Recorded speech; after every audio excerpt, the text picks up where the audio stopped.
the body can produce by itself. Two of them we actually get from our diets. Okay, so I know I don't get that. so that's why it's important that we do have a good berry diet so that we can get the amino acids along with other nutrients that we need. Don't worry about memorizing the names of these amino acids. It's just there to demonstrate the different types of amino acids available to the body to construct these proteins. Some of these names might actually look familiar. For example, if you take supplements, maybe you might be familiar with the word lysine, right? Sometimes you have like L-lysine as one of those supplements you see in the pharmacies. Right, so that's all it is. It's an amino acid. Supplement for proteins? Aspartic acid. Is it which one? Aspirin. It is not. Aspirin is.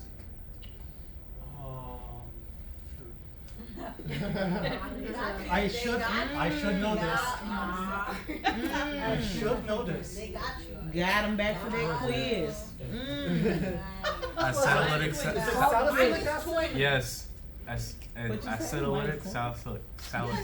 salicylic. Okay. Yeah. Acetylsalicylic acid. There you go. Okay. All right. I'm not. 5 points for Jay. I just didn't know how to pronounce it. I just didn't know how to pronounce it. I couldn't do it. Okay, so to put these amino acids together, we have a process called protein synthesis, right? Synthesis meaning, to construct. So to build our protein, we stick these amino acids together. Where does this sticking together take place? Inside the ribosome. Okay, so the ribosome is like the miniature factory of the cell. It's where we construct these proteins.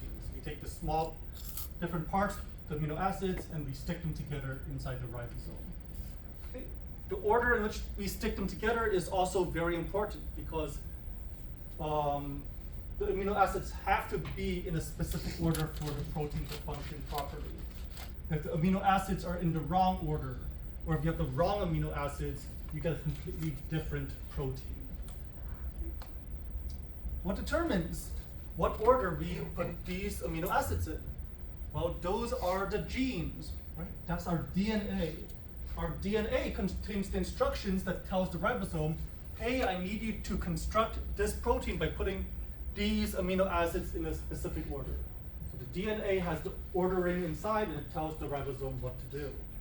That's why if you have damage to the DNA, it can change the instructions and it can change what amino acids go where. And then you might get a completely different protein instead. And if that protein was necessary for cell survival, well, now the cell is in trouble because it can't construct the original protein because of the DNA damage. It's constructing a completely different protein that's not useful. Okay, so proteins, very important. Ribosome and protein synthesis, also very important. Yes? So protein synthesis takes place in ribosome? Correct, in the ribosomes. Basically, think of it like, like those, I guess like those fast food ovens, right, where they got like a little track and like the patties come in and they're like frozen when they come in and then they're grilled when they come out, right? So think of the ribosome the same way, right? The ribosome it's got like a top part, it's got a bottom part, and then you've got your amino acids coming in, and then you get this protein gets pushed out. And coming through here are the instructions. So you just run these instructions through that little opening, and then as the instructions are coming through, the ribosome's like, all right, instructions, grab, stick, grab, stick, grab, stick. And it's just popping out that protein from right there. Where does it start? Does it start from the mRNA and go? Yes, very good. So the instructions here are this strand of mRNA. Okay. So basically you feed it through this way. As it's coming through, the ribosome's like, okay, I see this one, this matches this, so plop it here. Grab the next three. Okay, these match this one, plop it here. Oh. And so as it comes through, it keeps plopping them onto here. Okay.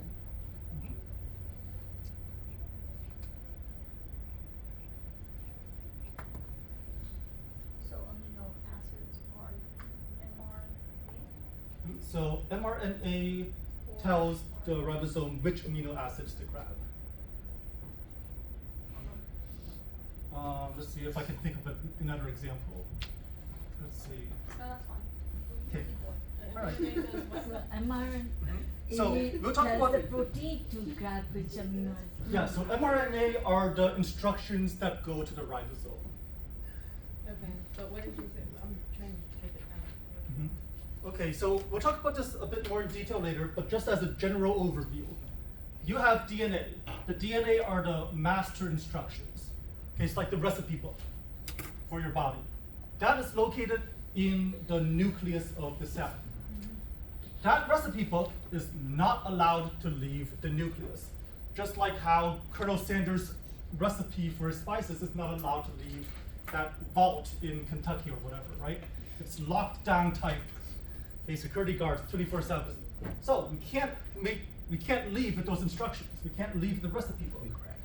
How do we get instructions out to ribosomes? We need a messenger. And that is our messenger RNA, mRNA.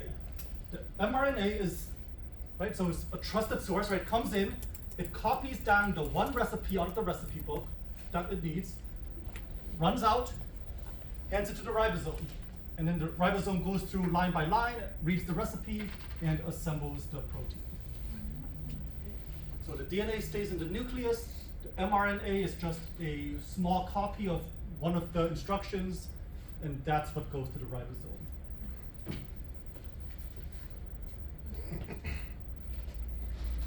Mm-hmm. So mRNA goes to the ribosome. mRNA, it goes to the ribosomes. Tells them what to do. First it Tells was them what to do, hamburger, exactly. then it was KFC. What is the definition of it?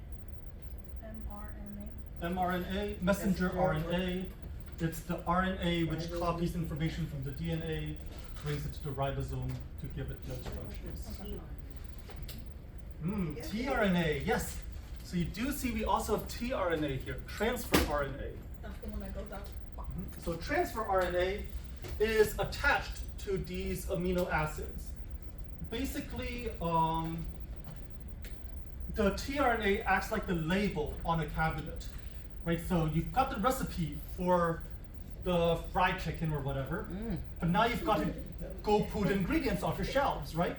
So you go and this kitchen is just stocked with these like cubbies, and they've all got like labels on the front. So it's like, all right, it says I need this spice. So I go here, okay, where's the label that says spice? Aha, there it is. Open it up, grab the spice I need.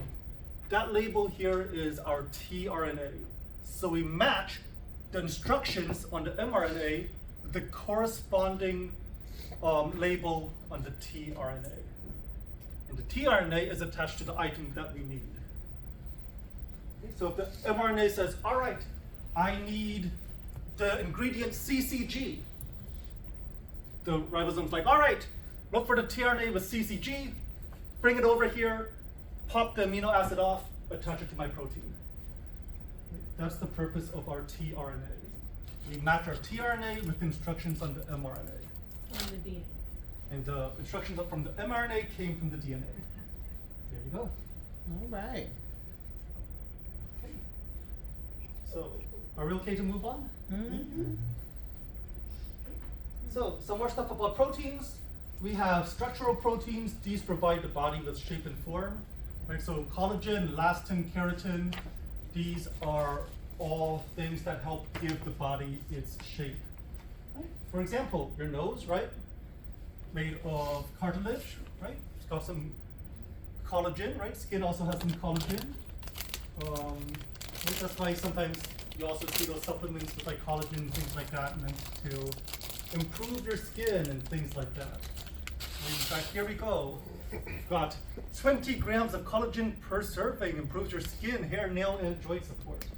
Is this really gonna help you? Not tested by the FDA, right? Just, They lie too all the time, so. so Now, I Use that tested it and list. tried it, I don't know, I've seen results. All right. Here it is. So the cartilage The is made jar of of collagen, so no cartilage. So these are all made of proteins, yes. And they're made of collagen especially. Did you say cartilages are made of collagen? I did, yes. And that means the nail is made of collagen. Nail is made of Keratin. keratin. Yeah. Yeah, it's made of Hair keratin. and nails. And they are Yes, sir. proteins. Yes, also proteins. Okay, proteins can also generate mechanical forces. So your muscles use proteins such as myosin, kinesin, dynin in order to help contract. So proteins are everywhere in the body. We also use proteins for something called enzymatic reactions. Okay, so we have proteins that act as enzymes. What is an enzyme? That accelerates the reaction. Okay, it deals with chemical reactions. Protein that controls the cell's various physiological activities that function as a catalyst. Okay. That's what the definition is. Good, good. So it deals with chemical reactions in the body because that's what our body runs off of. And we have that word now, catalyst. So what is a catalyst? In the presence of a Assesses that catalyst, the increases the reaction rate of takes place. chemical reaction. Yeah, so something that makes it easier for a reaction to take place. Okay. Did a project, the catalyst was a potato. Hmm? Did a project in college and the catalyst was a potato. The catalyst was a potato. Oh, what kind of chemical reaction were you doing with the potato? Man, I'd be lying to you if I said I remember. I just know I got a 100. Were you trying to I think get it's the iodine light bulb probably. to work or? I don't think it was a light bulb. I really don't remember. That wouldn't be a catalyst in that case. So a catalyst is basically something that reduces the energy needed for a reaction to take place. Normally, in order for a reaction to start, there is a barrier, right? There is a certain amount of energy you need to overcome before the reaction can take place. Okay? A catalyst reduces this barrier, makes it a lot easier to happen. And the neat thing about catalysts is that they don't get consumed. You can use them or you can reuse them over and over and over again.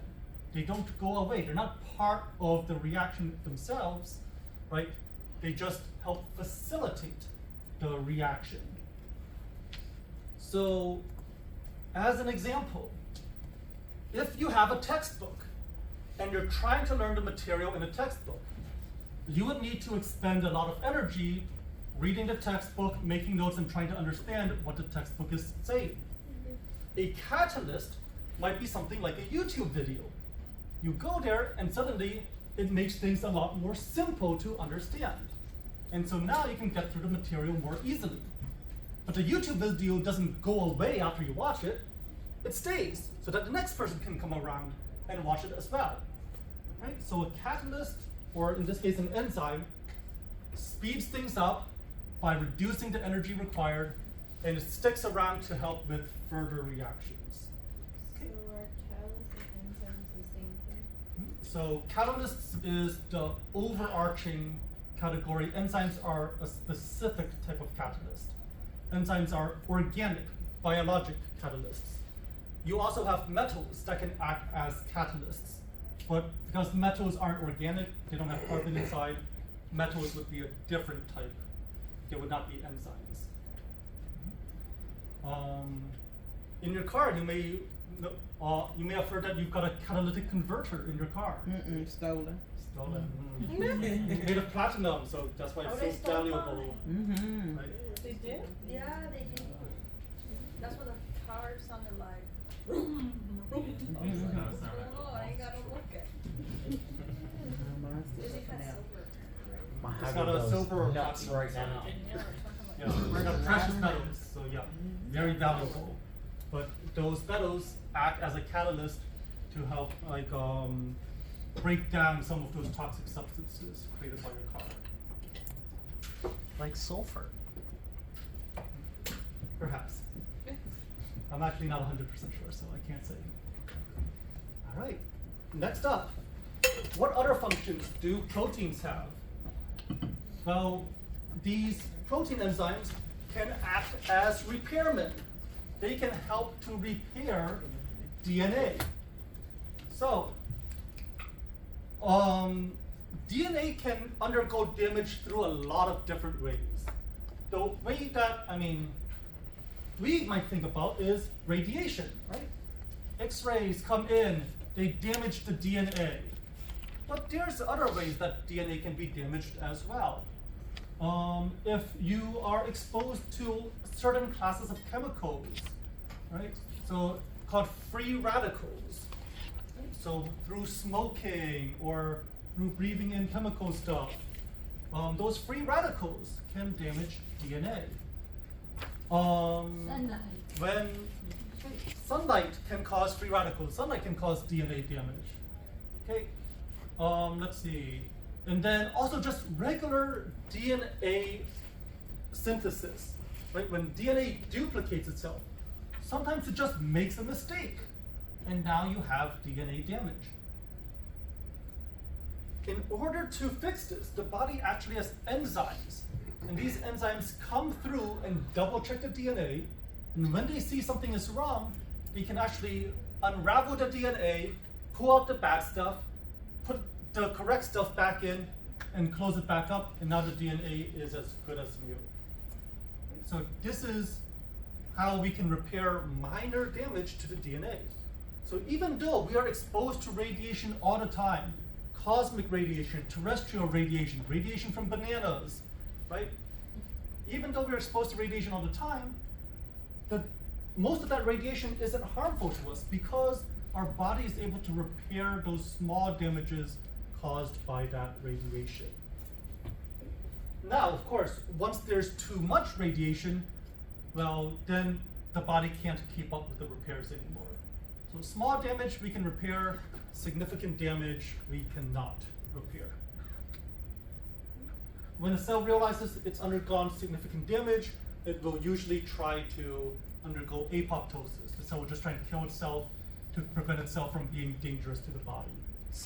Sometimes it works, sometimes it fails, and then the cell becomes cancerous, and that's when bad stuff happens. Okay. So, Mr. Doctor, yes. so is the repair enzyme in all the cells or only the skin cells? All the cells.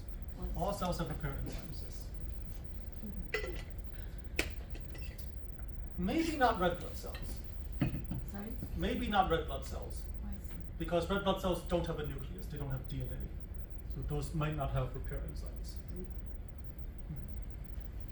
Mr. Phung, Yes. listen, where you was talking about the minor damage, you said that it can take out the bad DNA, and what does it do again? And then put in the correct information again. Okay.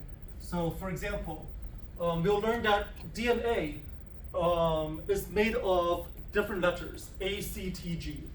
So maybe there's supposed to be a T in a location, but radiation hit it, and now it's a C instead. This enzyme comes by, it's like, hold on, that's not right. Unzips the DNA, pulls out the C, puts the T back in, closes it back up. That's kind of. What about nerve cells? Do they have Mhm. repair? So enzymes? yes, nerve cells do have repair enzymes as well. I know that a lot people say nerve cells are less sensitive to radiation because they divide a lot slower. So we got that in the exam yesterday and today. So yes, nerve cells are still able to repair. It's just that because they divide much slower, the effects of any damage that does accumulate is much less obvious.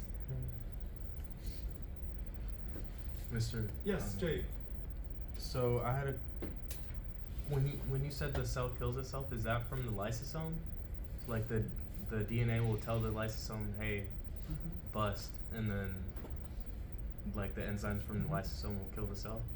That is a great question. How does apoptosis actually work? I'm sure there's a lot of different mechanisms that go on in order for the cell to destroy itself. And I'm not knowledgeable enough to explain any of that right now.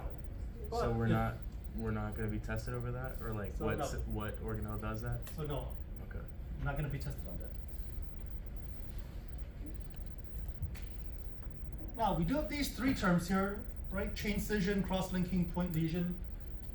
We saw this back in PRE1, I believe. Oh yeah. Right? So these were the types of damage we talked about to macromolecules. Right? Now we are talking about macromolecules like DNA, right? And so some of this damage, right, scission, right? The repair enzymes can come back and try and glue these back together. Right? It is possible. So we can fix damaged DNA.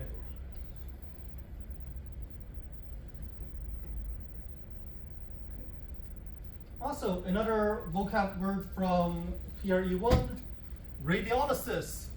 Okay? Water. That's right, water. Radiation damage to water. Radiation hits the water, breaks the water apart. We get ions, we get free radicals, and those things are dangerous to the body as well.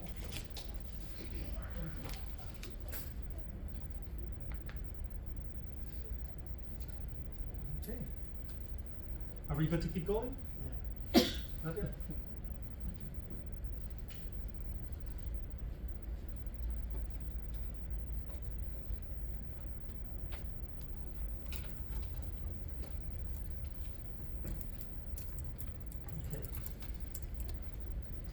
Let's see. So, other functions of proteins. Remember, we're still talking about proteins here.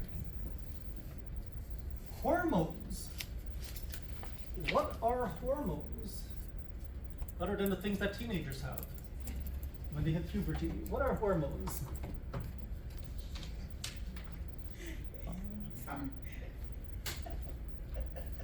Okay. So, hormones are a way for the body to communicate with itself. Okay, so if you need the body to do something or react a certain way, you can use hormones. Now, normally when we think about telling the body to do stuff, we think about the nervous system, right?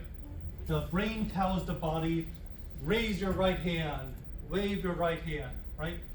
That's the nervous system telling the body what to do. So why do we need hormones if we have the nervous system? The idea here is that the nervous system is very specific. It tells a specific part of the body to do a specific act, right? So my brain tells my body, okay, wiggle your fingers, right? It's telling this part of the body to wiggle fingers, right? This information, right, this message does not go to my feet, it does not go to my right hand, it does not go to my stomach, right? It is a message specifically for my fingers.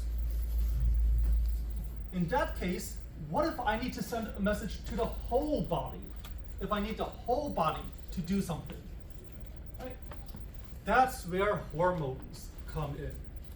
Okay, so nervous system is like a phone call. It's like, hey, Charo, I need you to do something for me, right? Goes just to Charo, doesn't go to the rest of you.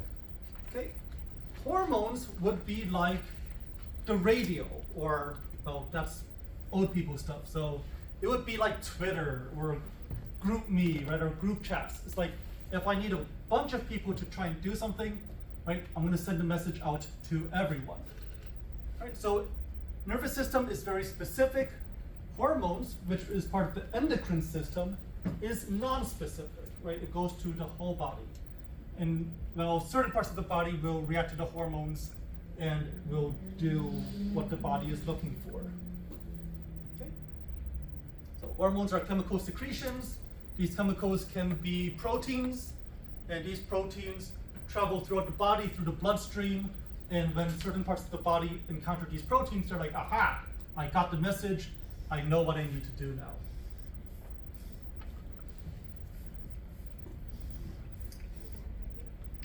Are we okay with hormones? Okay, something else that is under the job of proteins. Antibodies. So this Y-shaped looking thing, this is an antibody. Antibodies are created by the body, bone marrow, but more often it's going to be one of your white blood cells, your lymphocytes. Okay, you've got B lymphocytes, you've got T lymphocytes. Okay. And so these lymphocytes produce antibodies. Antibodies are specific to certain foreign substances. So when the body encounters a germ for the first time, it's like, huh, what's this? Okay, one of the cells grabs it, takes it in for study, it's like, huh, this doesn't look good. I'm gonna create an antibody that matches this germ so that the next time I see it, I know what it is, right? And so if I see this germ 2 weeks later, I'm like, all right, I've got my antibodies ready, release the antibodies, let's see what other germs of this type I will find. And then the antibodies are kind of like a homing beacon. They're like, hey, germ here, and then the white blood cells come in and destroy them. Okay, so this is one of our primary defenses against foreign invaders that get past the skin. Right, so skin is our primary line of defense against foreign objects or foreign organisms. Once things get past the skin and into the body, antibodies are there to help us. Okay, so antibodies are proteins created by our white blood cells to help us fight disease. So I have a question. Yes. Did you say that the skin was a primary defense? Yes. But why does it sound different from that point over there? Mhm. Is it primary defense against foreign invaders? We get past the skin. Which the ones that can get past the skin, now this is what we need to defend against them. So skin is our first line of defense. If they can get past the skin, antibodies are the next line of defense.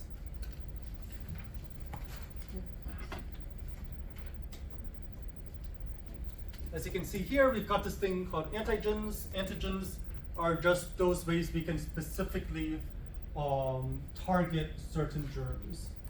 Because you've got an antigen for one kind of disease, you've got a different antigen for a different kind of disease. Can we take a break? I think we're almost done with proteins. So once we're done with proteins, we'll take a break. So this is also why vaccines are important.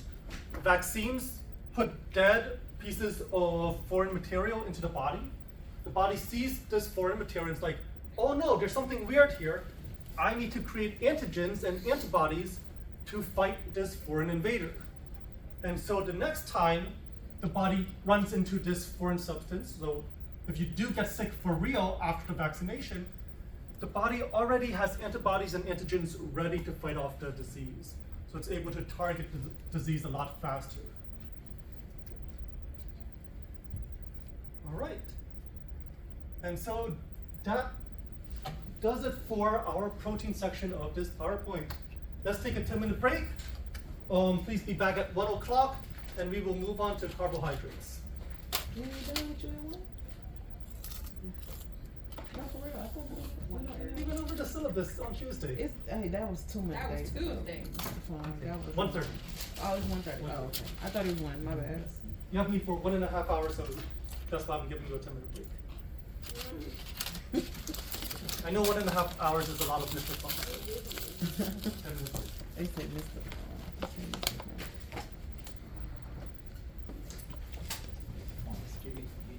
Everyone.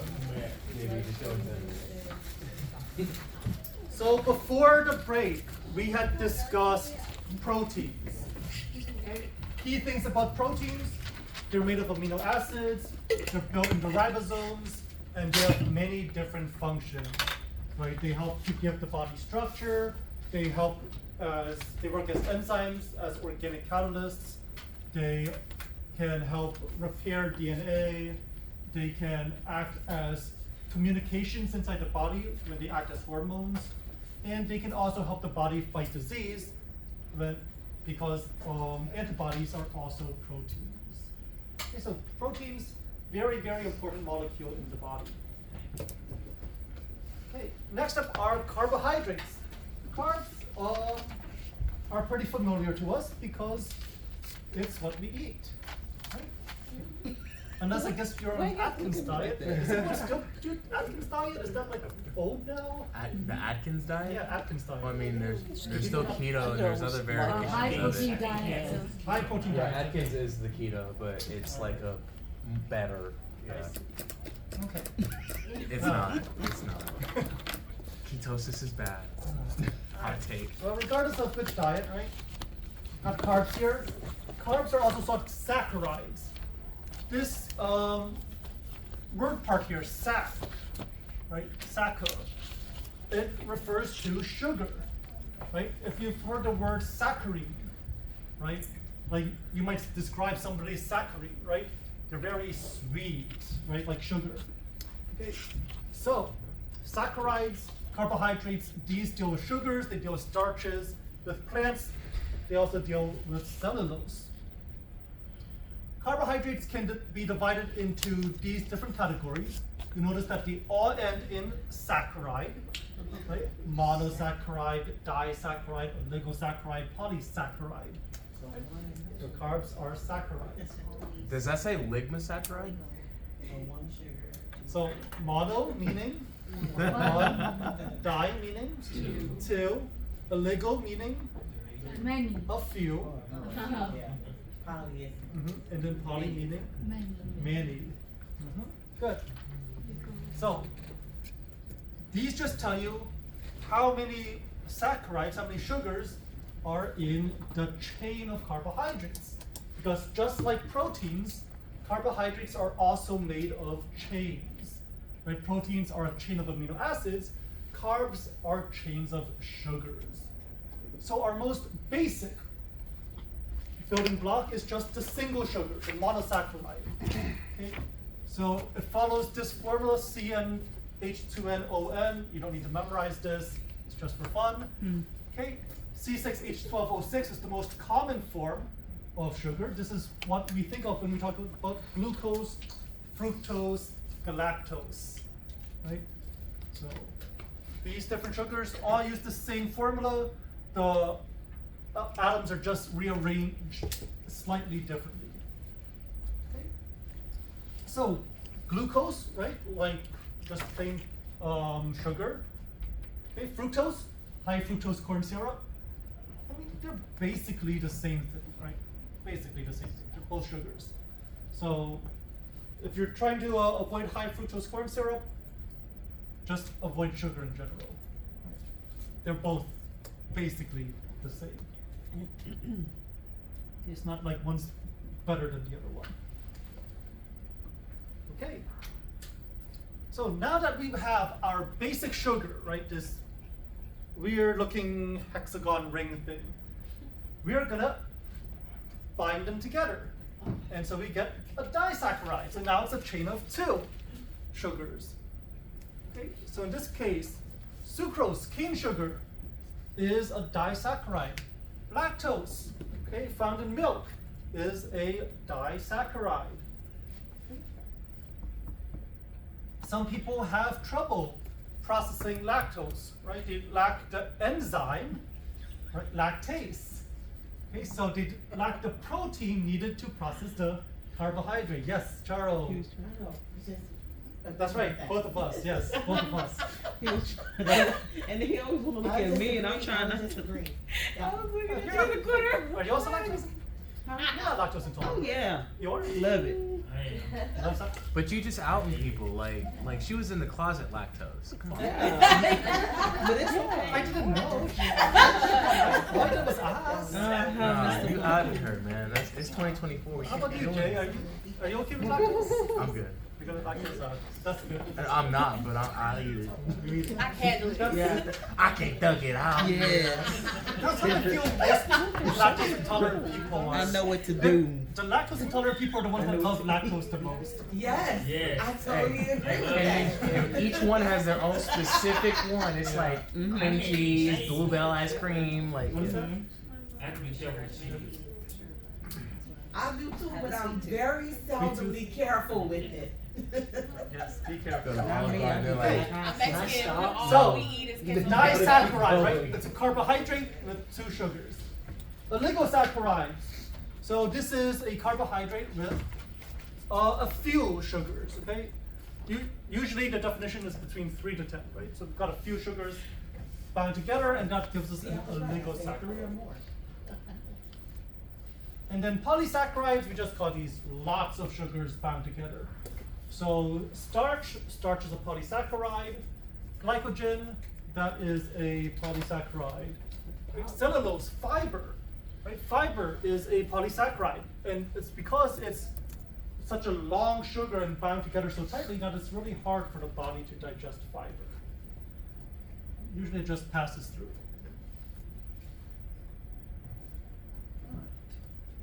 So, as far as carbs, just know that carbs involve things like starches, sugars, and that carbs are made of chains of sugars, right? Mono 1, di 2, oligo, a few of them, poly, lots of them.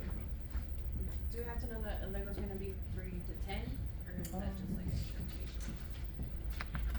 a short Yeah, what in, yes, yes, do remember that one.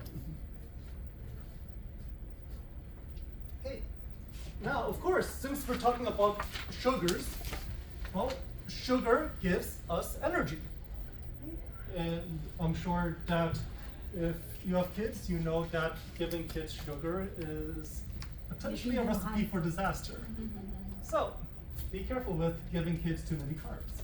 I give other people kids sugar. Yeah, come on with me. Dang, Tara, what they do to you?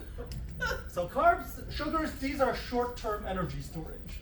Okay, so the body uses sugar as short-term bursts of energy. When the body breaks down sugar, this is called metabolism. Okay, we find sugar in the liver, we find sugar in muscle. It makes sense that you would have sugar storage in muscle tissues because your muscles need that energy. Okay. Over here we have the whole breakdown of how metabolism works. You do not need to worry about that. That, once again, is just for fun. But as you can see, right, over here we have glucose storage, right, storage of sugar, and then we take that, run it through this whole process, run it through the Krebs cycle and all of that, and we get energy out of this. So sugars give us energy.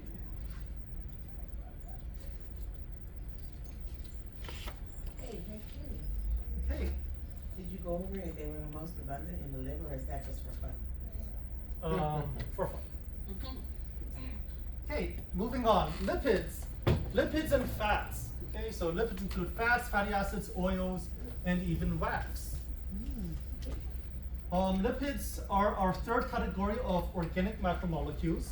So these are primarily made of carbon, hydrogen, and oxygen. One of the most common lipids that we have are triglycerides.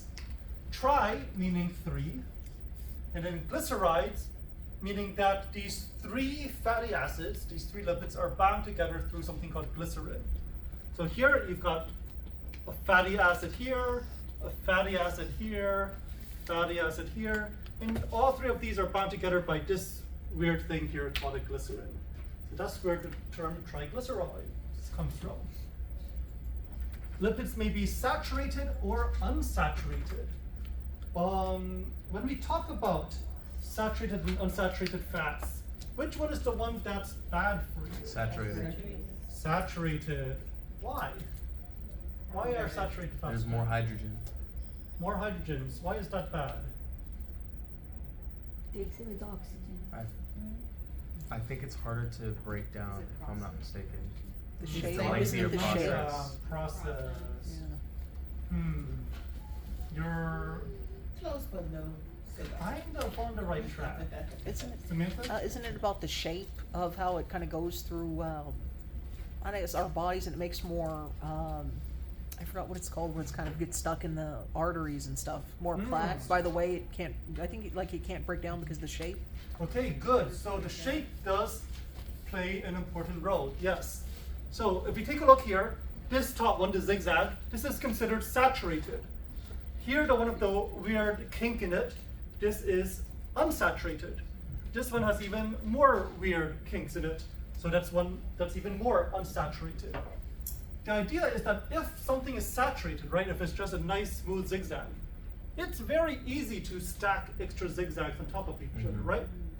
So these saturated lipids are more solid, right? So they're more likely to be solid, they're less likely to be liquid, less likely to be oily. And so if you have these saturated lipids in your bloodstream, then yes, you have fat solids in your bloodstream, right? They're not liquid, they're not dissolved in your blood, they're solid chunks of fat, and yes, that can build up on your blood vessel walls. Right? So cholesterol, fat builds up on the walls, causes like atherosclerosis. Okay, if it's unsaturated, then it's a lot harder for it to stack on top of each other. It forces it to be more spread out, so it's more likely to be liquid. Right? So, for example, if you cook, and after you cook, you let things cool down. If your oil solidifies after it cools down, that's saturated. Right? So a lot of times, if you cook like steak or something, the leftover oils from the animal fat solidify, saturated. If you're using olive oil, that stays liquidy, right? So that's unsaturated. So that's why saturated isn't that good for you, unsaturated is better for you. Yes? Are we gonna talk about hydrogenated as well? Hydrogenated, Like coconut oil and whatnot? no, we're not gonna worry about that. That's, if this was a nutrition class, perhaps. But I cook, what you mean? You said saturated is bad? yeah, saturated Okay, is the bad. can you explain again what unsaturated is? It's harder to stack on top of each other, and what else? Right, so because these are more unevenly shaped, they don't stack on each other as well, so they stay liquid. Right, they don't turn solid, they stay liquid. Okay, thank you. So they don't build up in the body. So, You ain't lying. okay, gotta talk about the cell, and then we can talk about how the cell is affected by X-rays. Right? So this all relates to the cell. Yeah, but saturated and unsaturated fats, like, come on now, Helps you live a healthier lifestyle. I guess so. Okay, lipids, very important in the body because they form the membrane of your cells. Okay? Because if you think about fat and water, right, oils and water, do they mix? No, right? Normally you've got Oil that and water, that's layer of oil on top and then the water's underneath, right? So the body uses this to its advantage, right? So the barrier of the cell, right, the membrane of the cell is made of lipids, it's made of this fat. Therefore, water outside the cell is repelled, water inside the cell is repelled. So that way we keep water outside the cell outside, water inside the cell inside. Right? That way we don't have stuff moving back and forth that easily. So lipids make up the membrane of the cell. It's called phospholipids. Finally, nucleic acids. Okay, this is probably the most relevant one to X-ray if you're asking about these organic molecules. So nucleic acids are large macromolecules made of something called a nucleotide. So this here is a nucleotide. When we look at the word nucleic acid, does that sound familiar? Have we heard of this word nucleic acid before? Yes. That's right, it is the Na part of DNA. Where else have we heard nucleic acids? RNA, that's right, it's the Na part of RNA. So DNA, deoxyribonucleic acid, RNA is ribonucleic acid. What is deoxyribo and what is ribo? These are sugars, these are carbohydrates. So this thing here, this ring-looking structure, looks a lot like that ring from earlier, right? So that is our sugar, and then we have our nucleotides. Okay, so there's our sugar, right? This is either ribose or deoxyribose, depending on if it's RNA or DNA. This is our nitrogenous base. The nitrogenous base is the identity of this nucleotide. It's also basically the letter or the word in the instructions of the DNA. Over here we have a phosphate group. It's just for energy. So this is basically a single unit of DNA or RNA. It is called a nucleotide. So we take those nucleotides and we just stack them, right? And you chain them together. And when you chain them together, then you get either your DNA or your RNA. for DNA, we need 2 chains, right? 1 chain here, 1 chain here, because there are, or DNA is like a ladder, right? You need both sides of the ladder. So 1 chain, and then they connect in between to each other. So 1 nucleotide here, 1 nucleotide on the other side, and then they connect to each other. So you said single unit is called nucleotide, Correct. A single unit is called a nucleotide. and a unit is the chain, whole chain. What is the whole chain? The single unit is the whole chain on the left. No, this is a single unit. Oh, I see the The- phosphor and the. That's right, the nitrogenous base, sugar, and then the phosphate. These 3 create 1 unit, that's a nucleotide. There's a second nucleotide down here. There's a third nucleotide down here, right? Yes, Jay? Have we talked about the nitrogenous bases yet? Like the 2 different Not yet. groupings? That is coming up. Purines and pyrimidines. Purines and pyrimidines, yes. A nucleotide is a chain. So a nucleotide is 1 unit. Oh, 1 unit. You connect them together to form your chain. Okay. If you have 2 chains next to each other and they're connected to each other, that is your DNA. Okay, so DNA does have this double helix structure. Okay, it's got this twisted structure.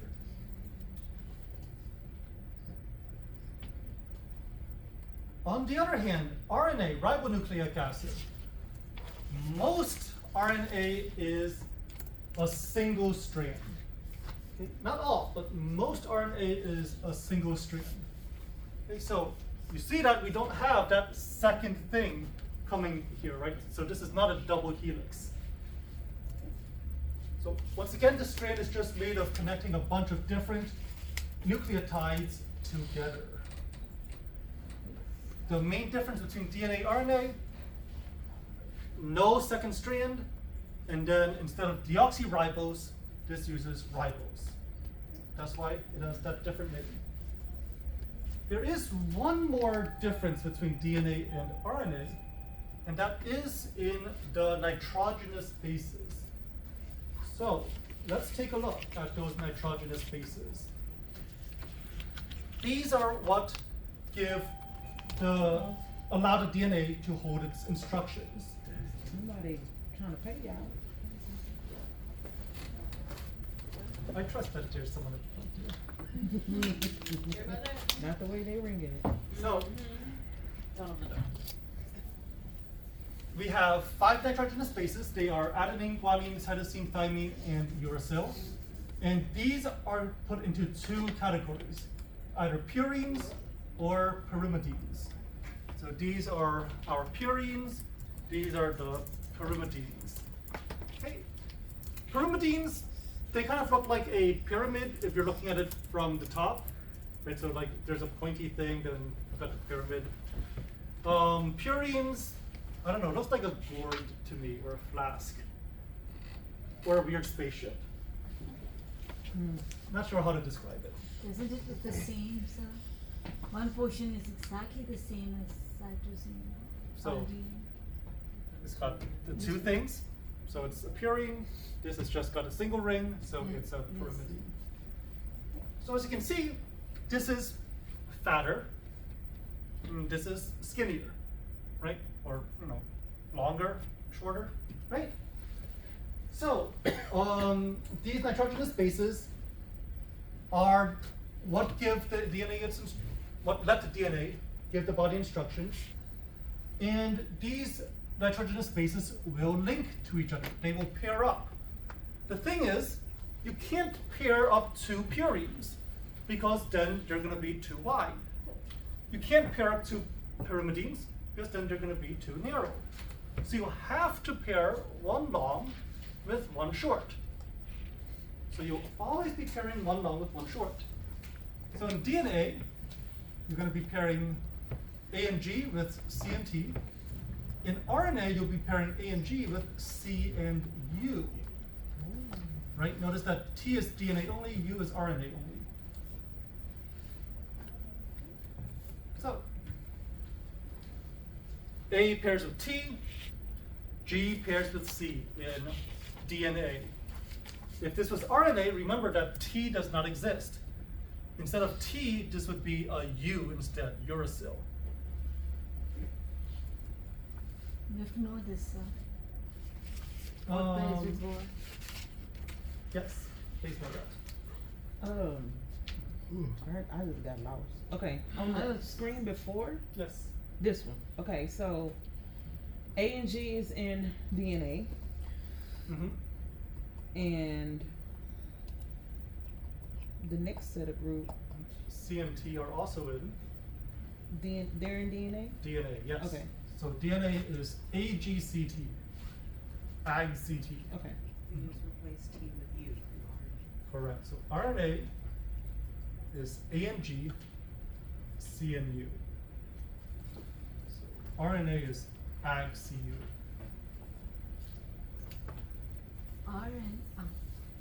RNA is AGCU. RNA is AGCU. Those are the 4 letters you can use to create your chain in RNA.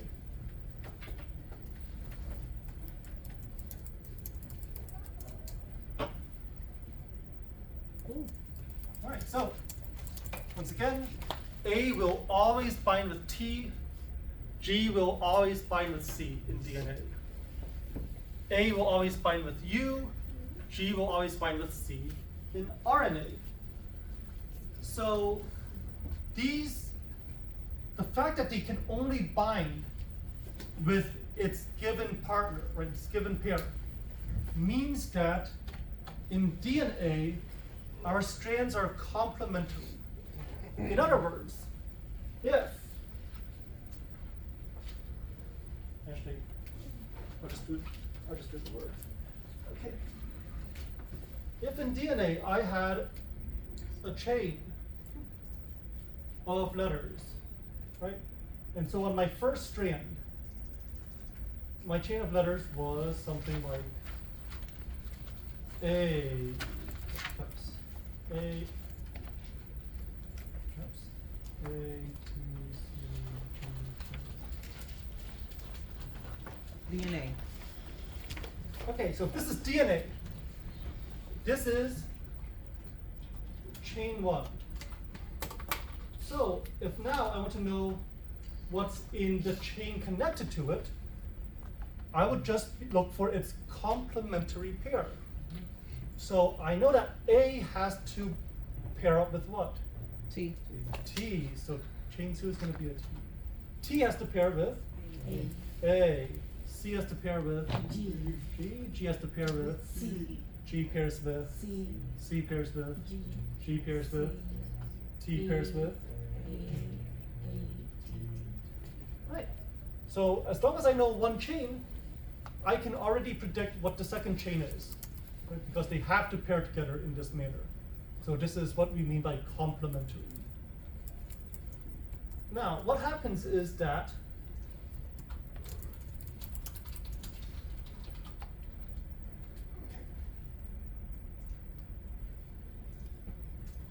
all right, so we have a chain here, and here's our DNA, and now we need to take this DNA, get the information, and make a protein. Chain 1 has our actual instructions. Chain 2 is our complement, right? It's kind of our backup. If anything happens to chain 1, we can use chain 2 to figure out what chain 1 was supposed to look like. So I need to take the information from chain 1 and turn it into information I can bring to my ribosome. That's where the protein is made. So here's chain 1, which is DNA. I need to copy this information to my messenger. My messenger is RNA. So the RNA comes over and it's like, all right, I'm going to start copying your information. So it sees the A and it's like, okay, what pairs with A? T. T. But I'm RNA. I don't have a T. What do I use instead? G. No. U. U. U. Okay, I see a T. What pairs with T? A. I see a G. What pairs with that? G. G. C. G. C. Okay, next. G. C. C. So with the T, A will pair, A. but with the A, U will pair. A. U. U. U. Good. So this is our mRNA instructions. So the DNA is using ATCG, but the RNA is using AUCG. UAC. UAC, right? Does that make sense, right? We have ATCG up here, right? Those are the letters. But here we have A, we have C, we have G, but we use U instead of T. So this is what goes over to the ribosome. Okay. So now we're at the ribosome. Okay, here are the mRNA instructions. And now the ribosome's like, all right, I need to find amino acids that match these requests. These amino acids have a certain tag, right? We've got a label on them. So the first thing is I need a label that matches UAG. What label will match UAG? What matches with U? A. A. What matches with A? T. This is RNA. U. U. What matches with G? C. C. That's right. So here, G. this is our first tRNA. So we look for the tRNA that says AUC. We grab whatever amino acids attached to it, and we put it into our protein. And then we go to the next group. Mr. Phung, Yes. it's 1:30. So it is. All right. We'll pick back up with this next week. Okay. Before you guys run off, I'm gonna come around and pass out your homework for next week.